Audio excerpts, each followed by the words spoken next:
तो संचित भस्म हो सकते हैं और जो हमसे नए हुए हैं क्रियमाण ये नष्ट हो सकते हैं, लेकिन प्रारब्ध नष्ट नहीं हो सकता। अगर प्रारब्ध दुआओं से नष्ट होता, आशीर्वादों से नष्ट होता, तो यहाँ आकर के सैकड़ों गृहस्थ जन हमें आशीर्वाद दे गए, सैकड़ों संत जन आशीर्वाद दे गए, स्वस्थ रहो ऐसा। लेकिन डायलिसिस होता है, किडनी खराब है, कष्ट शरीर में रहता है। अवश्य में भोक्तव्यम कृतम कर्म शुभाशुभम। जैसे श्रवण कुमार के पिता विकल होकर के अपने पुत्र वियोग में प्राण त्याग किए, ऐसे महाराज दशरथ अपने परम प्राण प्यारे राम जी के लिए राम राम कहते हुए शरीर त्याग किया। मतलब जो हमारा कर्म बन जाता है वो हमें भोगना पड़ता है। हम तो जीव हैं, वो तो ईश्वर हैं। ईश्वर होते हुए भी विधान वही रखा जो उनका विधान है।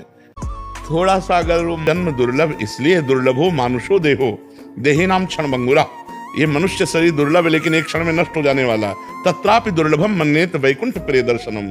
भगवान का दर्शन, भगवान के प्राण प्यारे प्रेमियों का सानिध्य, ये इसकी दुर्लभता है। मनुष्य बन के सत्संग करेंगे, मनुष्य बनकर साधना करेंगे, जिससे हमें भगवान की प्राप्ति हो। अगर देवता यहाँ से निकल जाए तो घंटों यहाँ का वातावरण सात्विक हो जाएगा, दैवी हो जाएगा, एकदम सात्विक। वहाँ की एक सुंदरी स्त्री यहाँ आ जाए तो बड़े बड़े ऋषि मुनियों के मन में क्षोभ पैदा हो जाए, अप्सरा।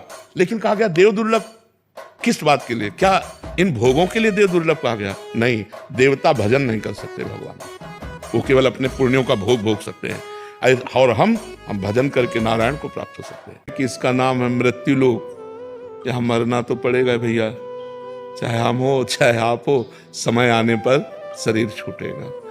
तो हमें लगता है कि संतों की वाणी हमारा सहयोग करती है। जो संतों के वाक्य हैं वही हमारे गाइड हैं। अगर हम संतों के वाक्यों को माने तो संत के चले जाने पर वाक्य तो रहेंगे ना, उन्हीं के वचनों के अनुसार चलने की चेष्टा कर रहे हैं। तो संत वाणी हमें कभी अनुभव में नहीं आया कि उड़िया बाबा नहीं है, क्योंकि उनकी बात बाबा ने कहा ऐसा करना चाहिए, ऐसी परिस्थिति में ऐसा करना। पूरा इतना मोटा ग्रंथ है, बाबा का उपदेश ही उसमें है। साधक के लिए, ज्ञानी के लिए, भक्त के लिए, स्त्री के लिए, पुरुष के लिए, बच्चा के लिए, सबके लिए उपदेश है। तो वही जीवन भर आदर्श मान। संतों की वाणी को अपना मित्र बना ले तो वियोग का दुख नहीं अनुभव होगा। अगर हम शरीर को अपना मित्र मानेंगे तो ये मरण धर्मा है, इसका नाश होगा, आज नहीं तो कल जरूर नाश होगा।